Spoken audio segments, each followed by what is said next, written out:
Përshëndetje, unë jam Edlira Qepane dhe ky është Vox Politics. Është kënaqësi e veçantë që rikthehemi në këtë episod me një tjetër të ftuar shumë interesante dhe me bashkëprezantuesen time të mrekullueshme, gazetaren Aurora Sulçe. Përshëndetje Edlira. Në fakt Aurora sot jemi në fushën tënde. Dhe unë do heq dorë, do dëgjoj me shumë kënaqësi bisedën, sepse kemi një ftuar të veçantë, e cila në fakt ka kontribuar edhe është një nga profesionistët në fushën e ekonomisë, dhe me shumë kënaqësi kemi zonjën Delina Ibrahimaj të ftuar në këtë podcast, i cili në fakt, siç e kemi menduar, është një hapësirë për vajzat dhe gratë e politikës shqiptare, të cilat kontribojnë në mënyra nga më të ndryshmet dhe në fusha nga më të ndryshmet për të dhënë pak më shumë zë në një profil më ndryshe, jo vetëm në profilin në profesional, por edhe në atë personal, por nga ana tjetër edhe për të folur për çështjet të cilat janë çështje të nxehta të politikës, por shpeshherë në median shqiptare nuk diskutohen mjaftueshëm me perspektivë gjinore. Zonja Ibrahimaj, shumë faleminderit që jeni këtu me ne sot. Faleminderit për ftesën, është kënaqësi. Jem këtu me të dyja ju. Mirë se erdhe. Në fakt, ministre e shtetit për sipërmarrjen dhe klimën e biznesit, por ky është vetëm një ndër pozicionet drejtuese. Me herët edhe ministre e financave, drejtoresh e përgjithshme e tatimeve dhe kam përkuar me periudha që kanë qenë shumë sfiduese për sa i përket klimës biznesit, duke qenë se kemi parë procesin e integrimit dhe biznesi është një ndër elementët që duhet të rritet dhe të zhvillohet, përthithjen e investimeve tuaja, pra një rrugtim jo i lehtë. Ju vinit nga studimi nga Bocconi në Itali dhe jeni nga ata të rinj shqiptar që nuk preferuat që ndronit atje, pavarësisht shkollës shumë prestigjioze në fushën e ekonomisë dhe biznesit, por rikthyet. Pse vendosët të vini dhe si nisi rrugtimi në politikë, zonja Ibrahimaj? Atëherë, pyetja pse vendosa të vi, unë nuk e kam bërë asnjëherë pyetje vetes, pra nuk e kam vënë në dyshim nëse doja të kthesh apo jo. Kam shkuar të bëj studimet jashtë, me idenë për të marrë një eksperiencë, për të marrë një shkollim, për të marrë një edukim, dhe për të kthyer. Pra nuk e kam pasur dilemën do rri apo do kthehem. Dhe besoj fort, pra shpreha është guri peshon vendin e vet, dhe vërtet guri peshon vendin e vet, mund t'japësh dhe rrugtimi im tregon që në fakt kontributi që modest që unë kam dhënë këtu, sigurisht është më i madh se çdo kontribut që mund të kisha dhënë në çdo vend tjetër me çdo lloj karriere apo profesioni që të kisha bërë kudo tjetër nëpër botë.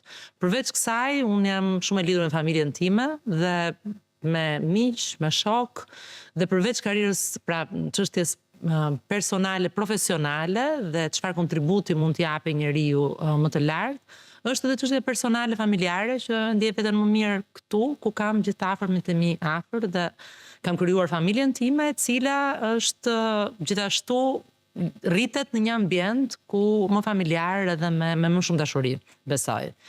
Pra, zgjedhja nuk ka pasur asnjëherë një zgjedhje.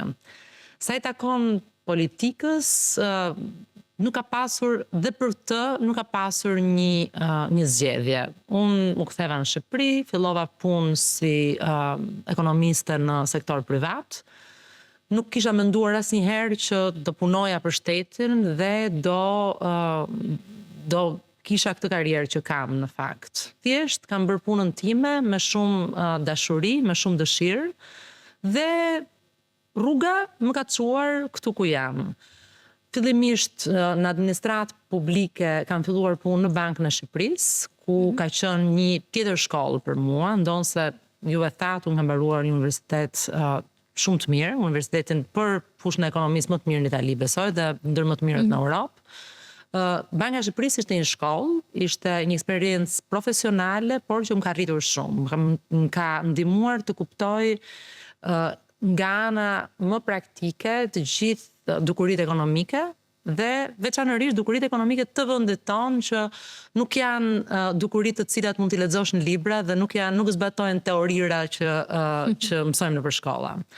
Që ajo ka qenë e para. Më pastaj punova në kryeministri për një vit, me shumë dashuri, në ndërkohë bëra dhe studimet e doktoraturës.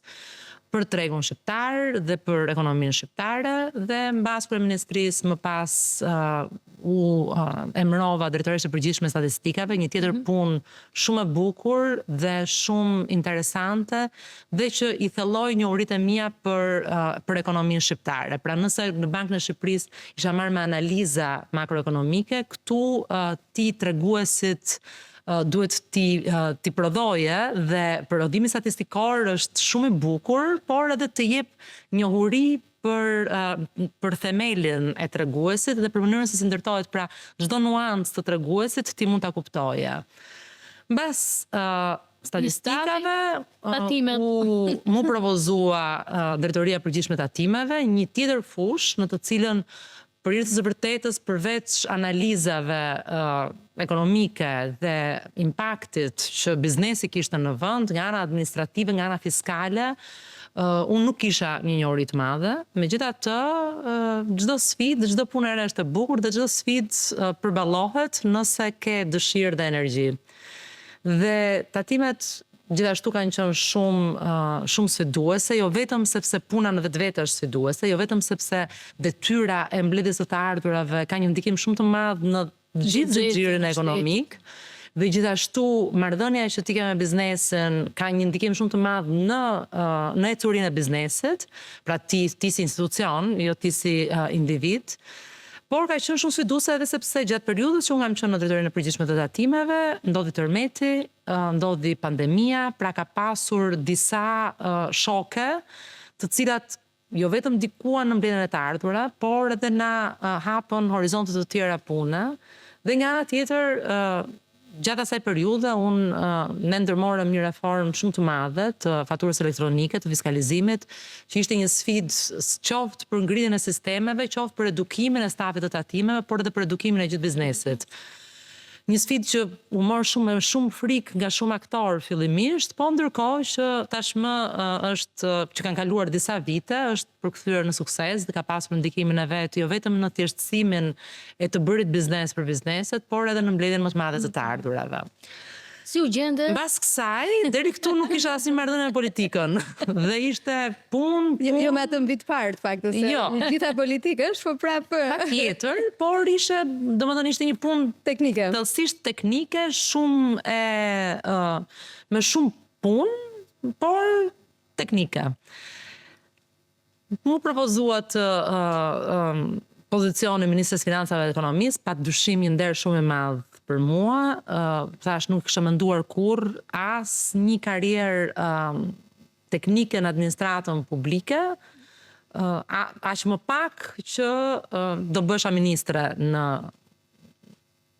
në karrierën time. Pra nuk ishte një pozicion pune të cilin unë e kisha aspiruar, kisha punuar për të arritur. Ishte një pozicion pune që më është ofruar fal vizionit të kryeministrit, i cili padyshim më ka mbështetur në gjithë karrierën time. Dhe u gjenda... Edhe punës tënde teknike, sepse siç the kanë qenë pa diskutim. Dy goditje shumë të mëdha për ekonominë, pjesa e tërmetit edhe pandemia. Dhe ishin direkte të lidhura në buxhetin e shtetit, ishin direkte të lidhura pastaj me paranë që ti shpërndante qytetarët edhe për ballimin e këtyre dy shokeve. Domethënë, përtej modestisë. Jo, patjetër. Përveç asaj, përveç të ardhurave në gjatë periudhës së pandemisë, na u desh të jepnim pagat e luftës për herë të parë në historinë e administratës nuk merreshim me mbledhje të dhënash, por me shpërndarje të dhënash të ardhurash, por me shpërndarje të ardhurash. Paga e luftës e dira nëse mban, paga e luftës. Le shoqëritë civile nuk na e dhanë, nuk po ankohemi. Por me Aurorën e kemi diskutuar shpesh, se ka qenë një periudhë sfiduese edhe nga ana praktike, pra dhënia e këtyre të ardhurave. Edhe njerëzit pra, ndodh vetëm një herë kam përshtypjen. Unë mbaj mend nëse do të ndaj një si eksperiencë, shpesh biznisin Delinën dhe stafin e saj, sepse mua më vinin pafund mesazhe në telefon apo edhe njerëz të cilët vinin dhe te dera e televizionit që për një ngatresë në numrin e llogarisë apo për procedura fare të vogla që mund ndodhin, mund të ishin dhe nga rrethet. Mbaj mend raste nga Korça, që u shpeshherë e bezdisja e Delin apo stafin, ndërsa trajtojnë pak të rastin se kjo zonja kuzhiniere ka këtë. Ishte një periudhë shumë e vështirë. Dhe prandaj thashë nuk është çështje modestie, është çështje edhe të qenë në dispozicion 24 staf dhe unë kam qenë dëshmitare ndaj e them dhe që kjo punë është bërë. Dhe në situata të cilat ti nuk i pret të ndodhin edhe duhet i mirë me menaxhor sepse nuk ka si mundësi tjetër. Dhe ka një ndikim, pra ajo ka qenë një periudhë që çdo nisëm që ti ndërmerrje, çdo politik që duhet të zbatoje, në atë moment unë nuk hartoja politika, por çdo politikë zbatoje kishte një impakt mërësisht të madh tek të ardhurat e individëve, tek konsumi, tek bizneset, tek ecuria e biznesit. Pra ne vendosnim në atë kohë kush biznes do të rinte hapur apo kush duhet ishte i mbyllur për shkak të pandemisë dhe për shkak të rrezikut. Në ndërkohë që ekonomia shqiptare është e bazuar në bizneset mesme dhe të vogla, megjithatë ka shumë të punësuar të cilat punojnë në për fabrika, sidomos jo vetëm në Tiranë, po në për fabrika, në për rrethë që me atë rrogën mbanen familjen, domethënë kishte shumë e komplikuar dhe duhet të veproje shpejt, qoftë në hartimin e politikave, qoftë në zbatimin e politikave. Pra ka qenë një periudhë shumë sfiduese. Të pjesën edhe të personave që punojnë në punë ditore, të cilët jetojnë edhe në zonat rurale, ne shkuam drejt tek ata sepse dinim që të gjitha këto procedura mund të mos i preknin, dhe realisht kishin familje për të mbajtur. Edhe ka qenë një vështirësi shumë e madhe në të gjitha frontet, dhe është në fakt një eksperiencë nga sfidat që i ka politika. Si ka qenë eksperienca me ministrinë? Domethënë kalimi nga pjesa teknike në pjesë politike, se nuk është e thjeshtë, duket që si... Fatmirësisht, Ministria e Financave është një ministri e cila mbetet një ministri teknike. Pra nuk është vetëm për shkak të rolit që ka Ministria e Financave dhe Ekonomisë, është pjesë integrale e gjithë burokracisë shtetërore. Pra nuk është thjesht një ministri politik bërëse, është pjesë e proceseve. Ishte një ndërthurje ndërmjet aftësive teknike që unë tashmë i kisha marrë nga pozicionet të ndryshme. Më ka bërë shumë mirë patjetër që shkallët i kam gjitur dalë, pra kam qenë njerë në sektor privat, pastaj në shtet, pastaj pra në Bankë të Shqipërisë, pastaj dhe e kam parë gjën nga shumë këndvështrime, dhe përshova në Ministrinë e Financave, pjesën më të madhe të punës teknike që kryet në Ministrinë e Financave, unë e kisha bërë për shkak të detyrave që kisha mbuluar më parë. Pra, baza teknike më ndihmoi shumë që dhe të kuptoja shpejt punën, të mendoja, të kisha disa idera që kisha të mbartura nga profesionet e mia të mëparshme për zhvillimin e politikave, sepse biznesin e njihja shumë mirë, fiskun e njihja shumë mirë, makron dhe analizat ekonomike e njihja shumë mirë. Pra, ishte një pozicion të cilin unë e njihja dhe kisha mundësinë që të vazhdoja të bëja një punë teknike duke ndikuar në politika. Pra, ka qenë një periudhë dhe aty shumë intensive, se gjithashtu gjatë periudhës që kam qenë Ministre e Financave dhe Ekonomisë ndodhi kriza e çmimeve, rritja e çmimeve, inflacioni, rritja e çmimeve të energjisë, një goditje globale, pra edhe aty ka pasur, nuk ka qenë një periudhë e qetë, po, më ka shoqëruar, tani fatmirësisht nuk ka më kriza, uroj që mos ketë më. Fillon geopolitika tani është geopolitika. Por, pra, ka pasur një ndikim, ka pasur një periudhë edhe aty, momente për të kaluar. Të mund që ne ishim nga ana tjetër duke protestuar, sepse kishte një problem shumë të madh për sa i përket rritjen e çmimeve, për sa i përket ekonomisë, e gjithë këto gjërat e tjera, dhe janë tensione të cilat her pas here bëjnë shumë të vështirë edhe këtë pjesën teknike. Sot si është... Zgjidhen vetëm duke pasur një ori të thellë teknike.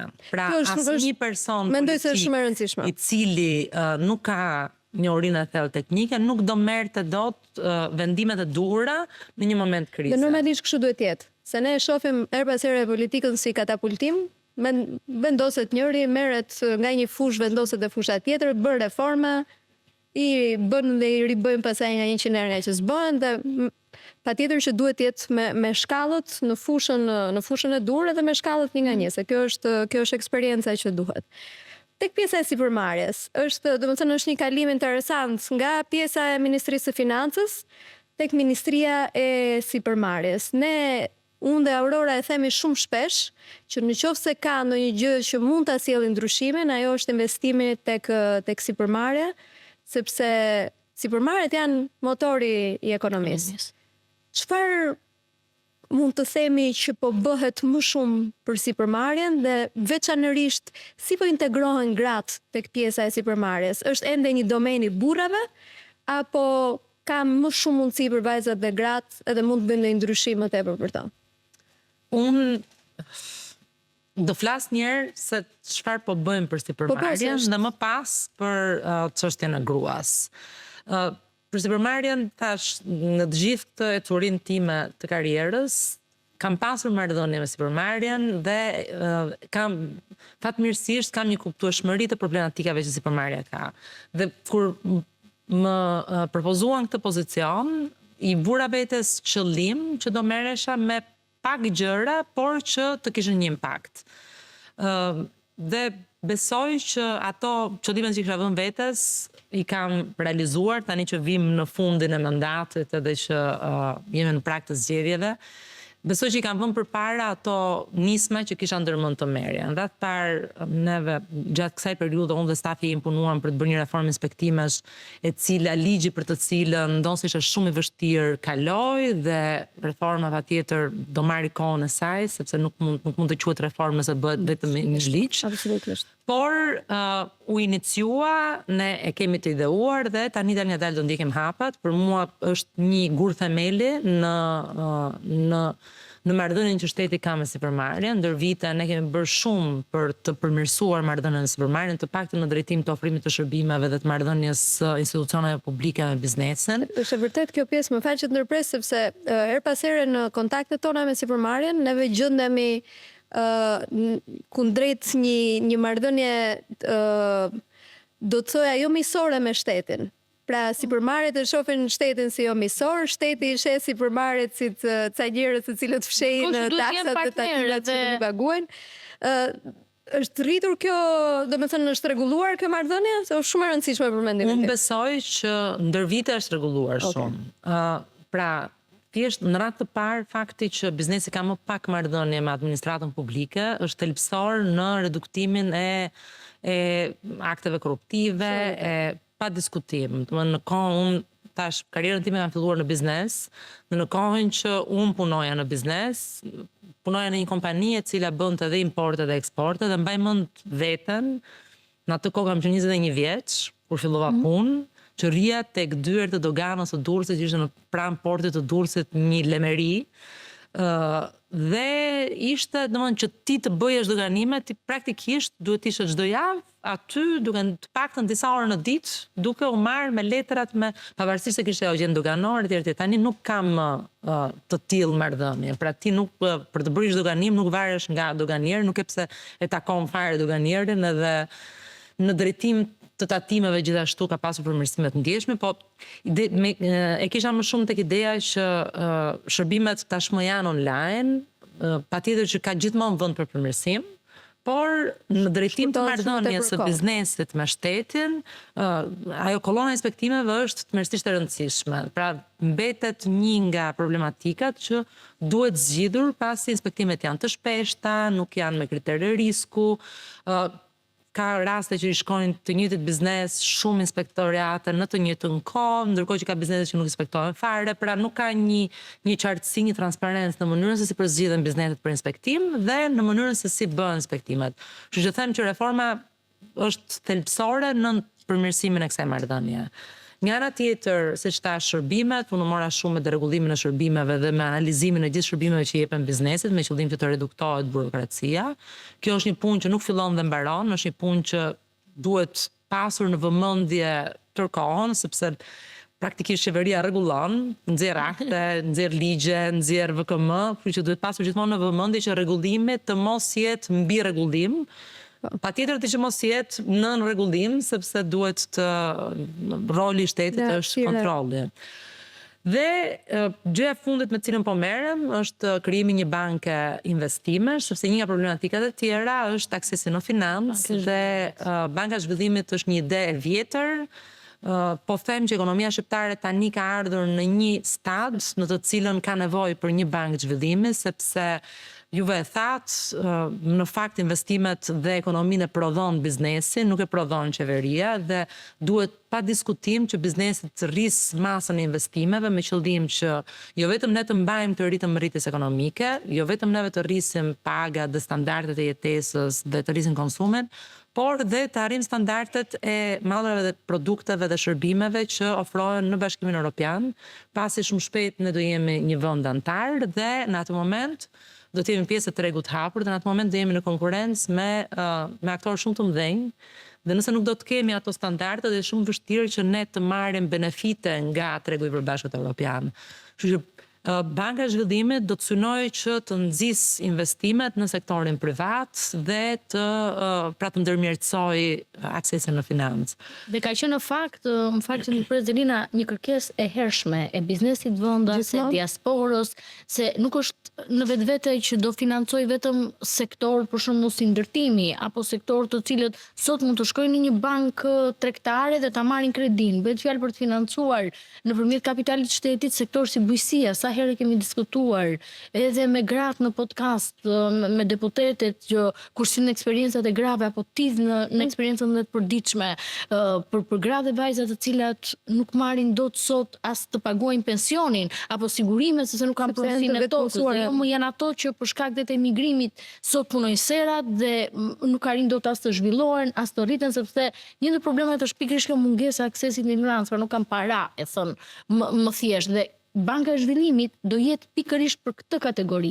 Nuk do jetë sepse gjithmonë ndonjëherë ngatrohet të thuhet zhvillimi ekonomist. Jo, do jetë për këta njerëz të cilët nuk marrin dot kredi në bankat e tjera apo në mikrofinance marrin me një interes shumë të lartë. Në këtë pikë është realisht është një gjë e kërkuar nga biznesi dhe që i duhet ekonomistë në moment. Por jo vetëm bujqësia, të gjithë ato sektor të cilët kanë nevojë për një shtytje më shumë. Për shembull, gjatë ditës kaluar ne kemi diskutuar dhe herë të tjera, kemi pas problematikën e sektorit të manufakturës, të fasonëve, të ndryshe që me forcimin e lekut, pra me zhvillimet e fundit ekonomike, kanë pasur një rënje të konkurrshmërisë, kanë nevojë të bëjnë investime sepse për të automatizuar proceset e tyre, por nga ana tjetër bankat nuk i financojnë sepse nuk janë sektor që janë me fitim, kanë dalë me fitim vitet e fundit, bankat bëjnë një analizë shumë të thjeshtë të bilancit dhe nuk i hyn më të thellave sepse mund të kreditojnë sektor me më pak risk. Pra, ka sektor të ndryshëm. Kjo bank do bëjë një rol kundërciklik, pra do mundohet të mbështesë ato sektorë që kanë nevojë për mbështetje me qëllim që patjetër të kenë sukses dhe të ketë rritje ekonomike. Tani, këto janë disa nga elementet me të cilët unë jam marrë, që besoj që nëse arri të përfundoj dhe të miratoj dhe ligjin për bankën e zhvillimit, them që janë disa gur themeli në marrëdhënien e shtetit me biznesin, me qëllim qoftë nxitjen e prodhimit apo të ardhurave të biznesit, qoftë edhe përmirësimin e klimës, përmirësimin e kushtave të bërit biznes. Tani, përsa i përket grave dhe vajzave, ne në fakt nga ana statistikore dhe nga ana kulturore, them të drejtën, jemi një vend që krahasuar me vendet e tjera kemi më pak probleme se vendet e tjera, lidhur me pjesëmarrjen e grave në forcën e punës, lidhur me pjesëmarrjen e grave në universitete, në shkolla dhe edukimin e grave dhe vajzave. Kemi një përqindje të grave që zotrojnë një biznes që është e krahasueshme me vendet e tjera, pra nuk jemi as shumë poshtë, as shumë lart, por pa diskutim që ajo përqindje mua më duket sikur nuk ndryshon asnjëherë. Ka ngelur ke 30% dhe mbase një herë është 29, një herë është 28, një herë 30, një 31, po jemi aty. Pra, shoh që nuk ka një rritje. Nga ana tjetër, jam munduar dhe vetë që të bëjmë nxitje të grave, të mundohemi të bëjmë një nxitje të vajzave të grave për t'i ndihmuar për të pasur lehtësira më shumë mëdha në fond. Dhe unë përveç kësaj pjesës që përshkrova në detyrën time, gjithashtu hartoj dhe mbikëqyr politikat për zhvillimin e startupeve. Dhe është një agjenci, aty balanca? agjencia startupeve, është një agjenci e re që është krijuar, startupet janë një koncept i ri në ekonominë shqiptare dhe unë prisja më shumë angazhim të vajzave dhe grave. Duke parë dhe statistikat sa vajza edukohen në STEM në vitet e fundit, që 45% në Shqipëri është e lartë në krahasim me vendet e tjera, prisja më shumë angazhim. Ne kur bëm thirrjen e parë, i vendosëm një bonus për vajzat, pra në përzgjedhje vendosëm pikë më shumë për strukturat që drejtohen nga vajza apo që kanë më shumë se sa 50% të punësuara vajza. Dhe në fakt, përqindja e aplikimeve nuk ishte shumë e lartë, ishte e ngjashme me, unë prisja që të kishte një boom, por ishte e ngjashme me këtë përqindjen e përgjithshme të bizneseve të zotruara nga vajza. Po si shpjegohet? Se Dilna, ti ke kontakte dhe zhvillon takime thuajse të përditshme dhe me gratë dhe vajzat njësim 5. Përveç se ke takime të përditshme me gratë sipërmarrëse, me dhomat e biznesit, se Lira është edhe simbolik, shumë e lezetshme. Biznesi ka shtëpinë e tij tani. Shtëpia e biznesit dhe më ndodh nga që e kam afër punës, kur kaloj te Lulishtja tek piramida, gjithmonë shoh aty tek xhami. Janë ca në them tavolina që i bëjnë shumë në formë katrore ose rrethore, dhe bëjnë gjithmonë diskutime. Një është Delina, një është pjesë në stafit që jam e përfaqësues të biznesit, dhe kur duhet ndonjëherë dhe për emision dal aty nxjerr kokën dhe shoh kam nga biznesi. Interesante. Shtëpia e biznesit po, dhe mbledhen gjithmonë. Dhe cilat janë arsyet që pengojnë gratë dhe vajzat që të përfshihen me aktivisht edhe në marrjen e fondeve apo edhe në përfitimin e politikave që ndoshta kanë për qëllim diskriminimin pozitiv të tyre? Them të drejtën, jam munduar ta kuptoj, nuk kam një përgjigje për cilat janë arsyet, se unë besoj që domethënë aplikimet dhe të bërit edukimi për të bërë aplikimin nuk i mungon. Iniciativa apo teknikaliteti nuk i mungon. Besoj që i mungon iniciativa dhe besimit e vetja.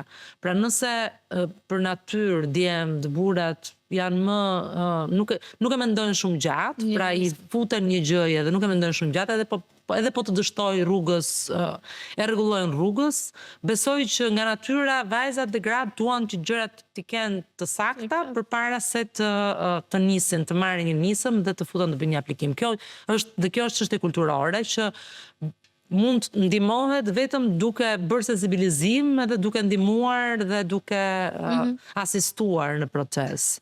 Tash, unë prisja një numër të madh, tani ne sapo kemi mbyllur thirrjen tjetër, jam shumë kurioze të shoh se sa vajza dhe gratë do fitojnë kësaj radhe, po them që është çështje kulturore.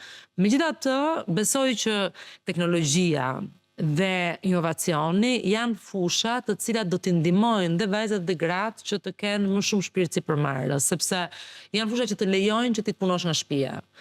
Ose që të kesh më pak marrëdhënie me zyrën, pra më pak marrëdhënie me publikun. Ti mund nga kompjuteri mund të punosh dhe të lejon që edhe mbas të rish pak më gjatë në shtëpi, sepse ke fëmijë, sepse ke detyra të tjera në shtëpi, si çdo gra, si të gjitha ne i kemi. Dhe them që kjo është një nizëm dhe kudo që shkoj, edhe më shumë edhe në përrethë, këtë e përmend dhe them gjithmonë që shiheni si një potencial, si një mundësi që ju edhe nga një zonë rurale mund të punoni nga shtëpia dhe mund të gjeneroni të ardhura duke punuar nga shtëpia nëpërmjet teknologjisë dhe inovacionit. Është problem tek dëshira më shumë për të angazhuar se sa te pamundësia. Unë besoj që është problem tek besimi tek vetja. Më shumë se sa tek dëshira. Se dëshirë mund të ketë, por nuk ka mjaftueshëm besim te vetja. Janë perfeksioniste. Po, ose i duket sikur ideja tyre nuk është mjaftueshëm e mirë, e mendojnë më gjatë tash se sa burrat. Kjo është përshtypja ime, nuk e kam të bazuar në asnjë studim këtë. Kështu që mos po unë besoj që ky është një problem i madh. Ndërkohë që patjetër që bota e biznesit është e burrave, sepse edhe Për mendimin tim, edhe sepse para janë më të lirë se ne, domethënë, pa diskutim që një burr nuk ka detyrimet që ka një gruaj edhe kundrejt familjes. Nuk ka gruaja është përgjegjëse për fëmijët, gruaja është përgjegjëse për punët e shtëpisë, edhe me ndihmë, edhe kur ka ndihmë, edhe kur ka prindër apo një person që ndihmon, prapë është gruaja që është përgjegjëse. Burri nuk ka asnjë përgjegjësi, le të themi që të kthehet të bëjë detyra. Tani ka burra që e bëjnë, po në përgjithësi shumicat nuk e kanë këtë ngarkesë. Pra, janë më të lirë dhe përveç se janë më të lirë, janë dhe më të guximshëm. Nuk janë më pak perfekcionist dhe hidhen më kollaj drejt biznesit. Ndërsa për sa i përket punëstimit, më pak gra ka menaxhere se burra.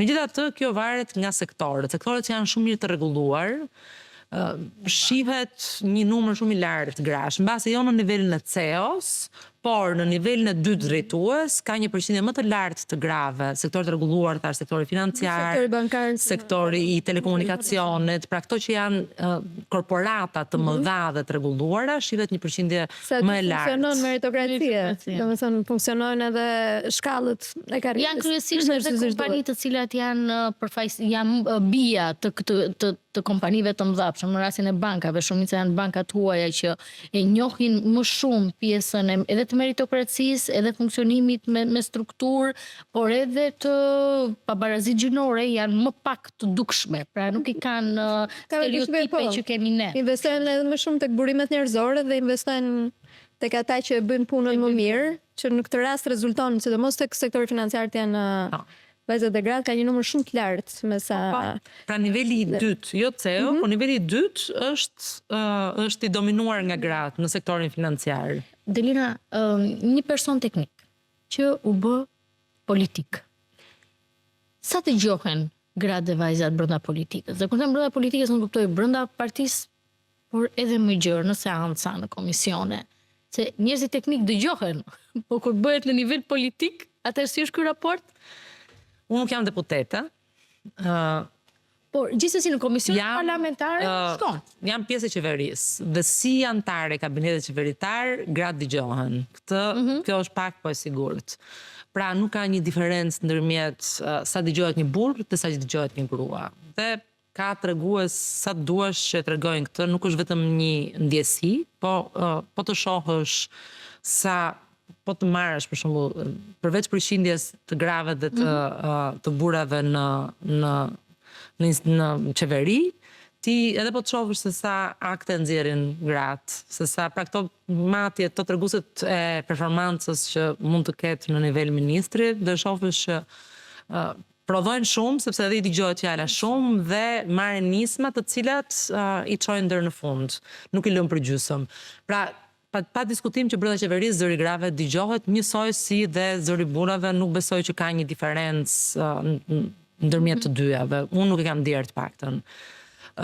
Sa i takon parlamentit, tash duke qenë dhe komisionet parlamentare, duke qenë nga këtej, pra kur unë shkoj dhe mbroj projekt ligje, është patjetër që zëri im dëgjohet, sepse jam në debat dhe në diskutim me deputetët, me antarët e komisioneve, është patjetër që në atë rast, në çdo rast, zëri im është dëgjuar.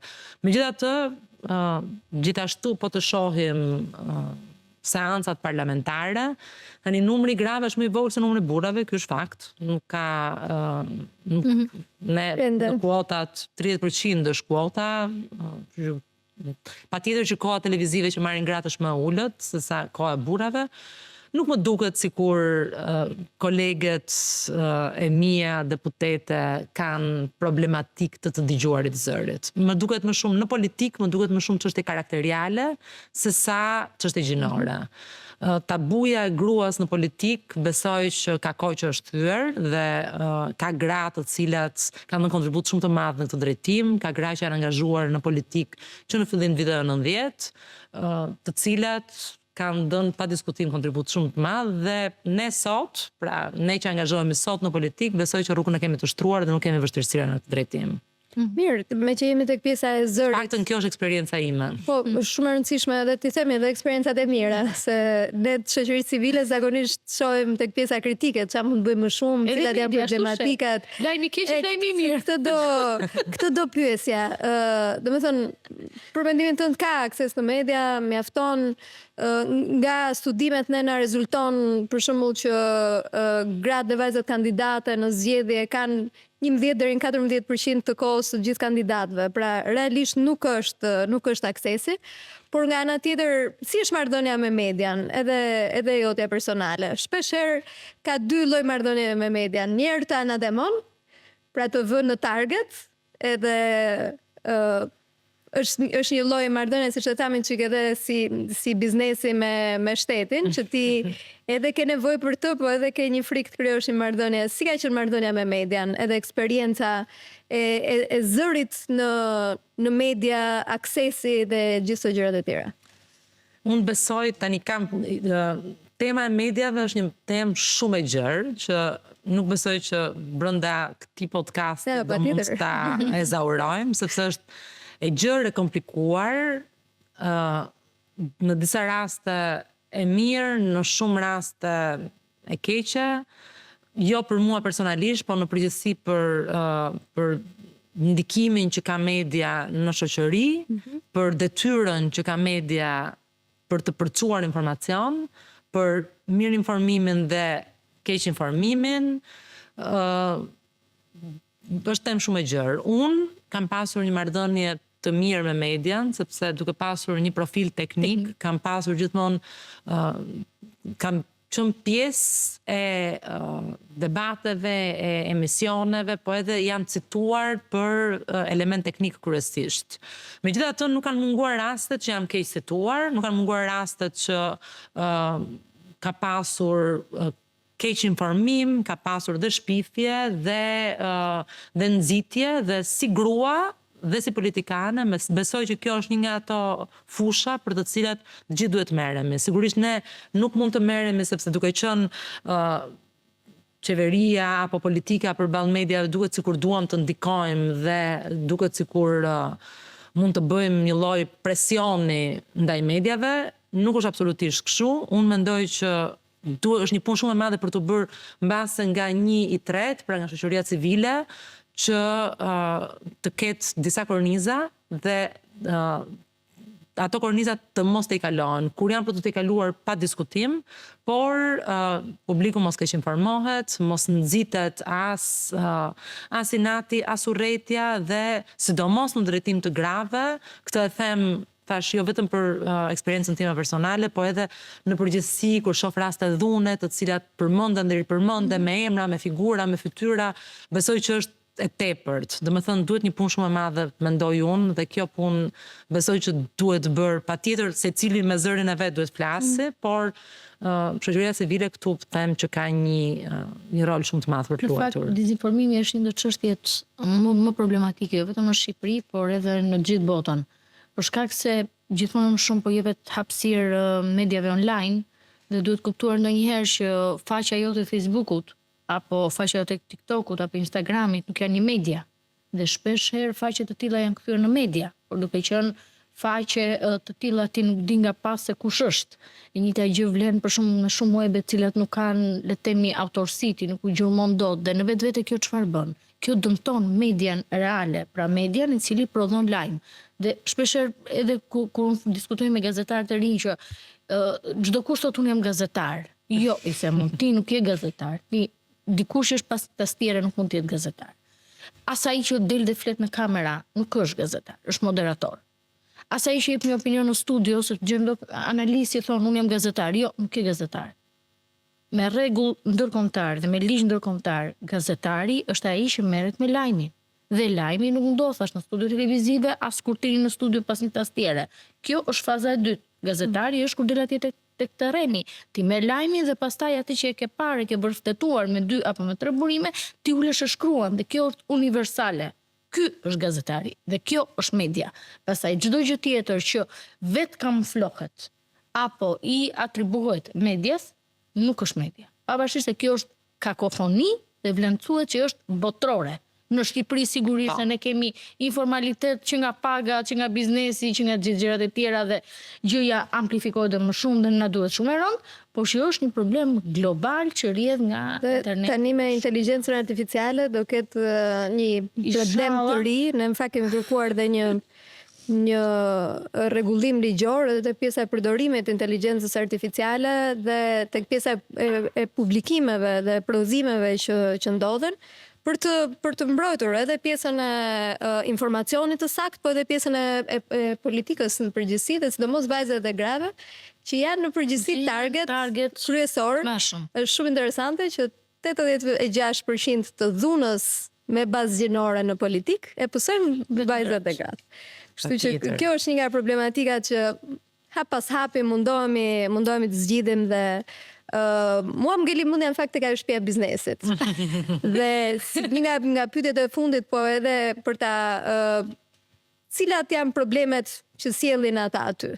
Domethënë, cilat janë sot problematikat e biznesit edhe si mund të zgjidhen, cilat janë varet nga sektorët, varet nga madhësia e biznesit, pra nuk mund të them që në tërësi kanë të gjithë të njëjtat probleme. Secili biznes ka problemet e veta, tash gjatë kësaj detyre unë jam munduar që problemet ato që sjellin pjesa më e madhe e bizneseve unë t'i adresojmë nëpërmjet politikave. Për shembull, kjo çështja e inspektimeve është një plag që ka vite dhe vite që është aty. Unë uroj shumë që me zbatimin e kësaj reforme, patjetër që gjërat duan kohën e vet, por që të marrë rrugë drejt përmirësimit.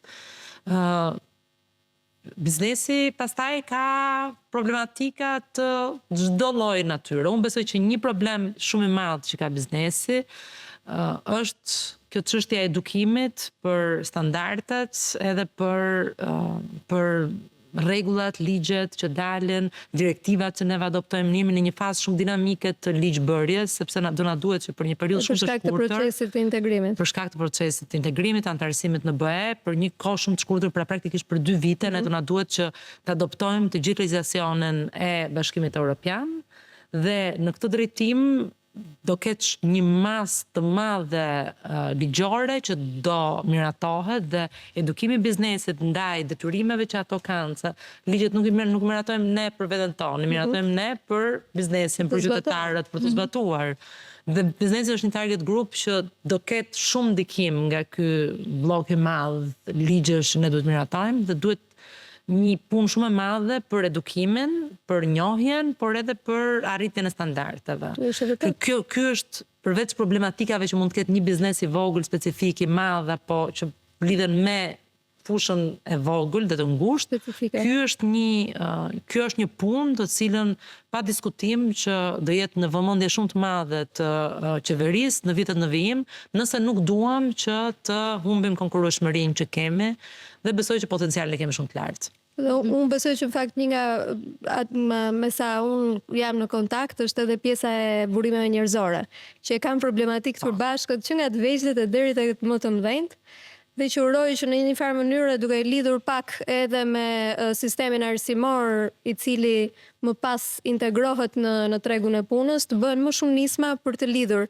Ne që kemi bërë shumë shpesh të pjesën e këshillimit karrierës, kemi kuptuar që nga një anë janë kompani të cilat thonë nuk kemi punonjës, dhe nga ana tjetër janë të rinjt apo gratë dhe vajzat të cilat thonë ne nuk kemi punë.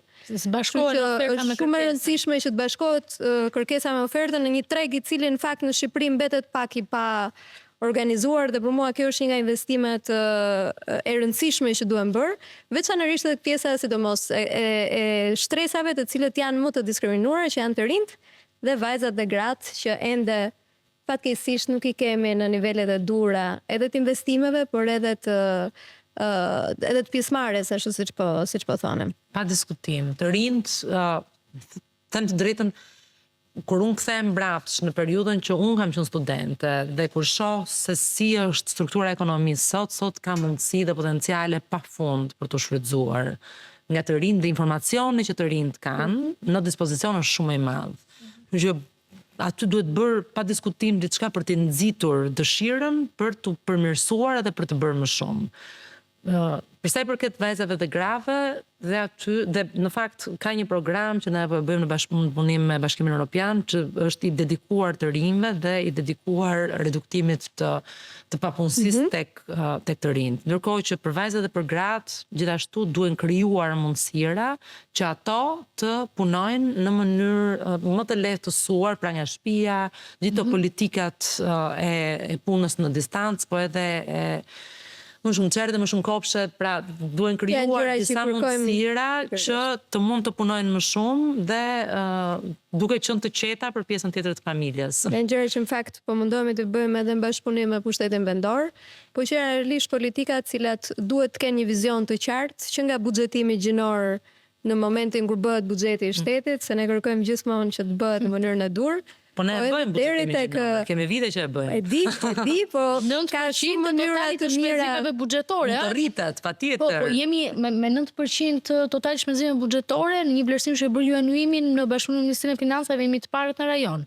Po ka probleme pasaj me sistemin me pushtetin vendor që ka disa problematika që realisht duhet shkojnë aty ku duhet dhe duhet i pari vizione dhe i dyti pastaj tjetë implementimi të gjithë, sepse realisht edhe ajo që po thoshim dhe që themi gjithmonë është që nuk është se investojmë te vajzat dhe te gratë thjesht sepse për shkak të gjinisë, po investojmë sepse janë 50% e konsumatorëve, 50% e forcës punëtore dhe janë të rëndësishme sidomos në këtë moment që ska punëtorë dhe punonjës edhe janë për këtë pjesë.